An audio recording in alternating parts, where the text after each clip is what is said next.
દેવજીનું અપમાન કર્યું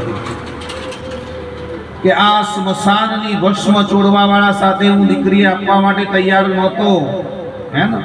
આ તો બધાએ સમજાવ્યો એટલે આને મેં જમાઈ બનાવ્યો છે. આ ભૂતાવળની અંદર રહેવા વાળાને વળી વ્યવહારિક જ્ઞાન ક્યાંથી હોય? આમ વારંવાર શિવજીનું અપમાન કર્યું છે. અને પછી છેલ્લે એને આદેશ કર્યો કે હવેથી જે પણ યજ્ઞ કરશે એમાં શિવજી માટે કોઈ ભાગ કે સ્થાન નહીં રહે. અને જ્યાં આ શિવજી વિશે અપમાનના શબ્દો શરૂ થયા તો મહાદેવને એમાં કઈ ફેર પડ્યો નહીં. એ તો બધું જોઈ રહ્યા હતા, આનંદમાં જ હતા.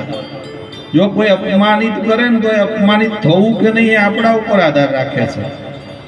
શિવજીએ જોયું કે આ દક્ષ જેવું તેવું બોલે છે તો ઊભા થયા અને ત્યાંથી જગ્યા છોડીને ચાલતા થઈ ગયા. પરંતુ શિવજીના જે ગણો હતા ને એમને ગમ્યું નહીં. જેવો દક્ષે શ્રાપ આપ્યો એવો સામો નંદી મહારાજે પણ શ્રાપ આપી દીધો.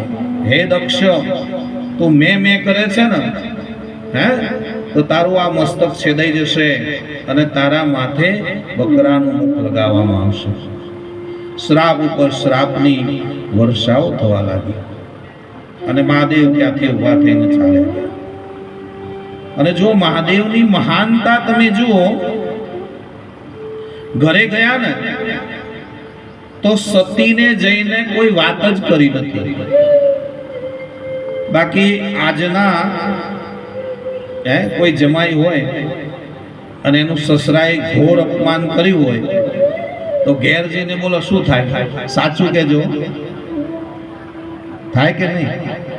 હા, કે તારા બાપુજી મારું ખૂબ મોટું અપમાન કર્યું છે, આમ છે તેમ છે. પણ મહાદેવ બધું પેટમાં સમાવી દીધું. સતીને જરાય વાત ન કરી કે મારું અપમાન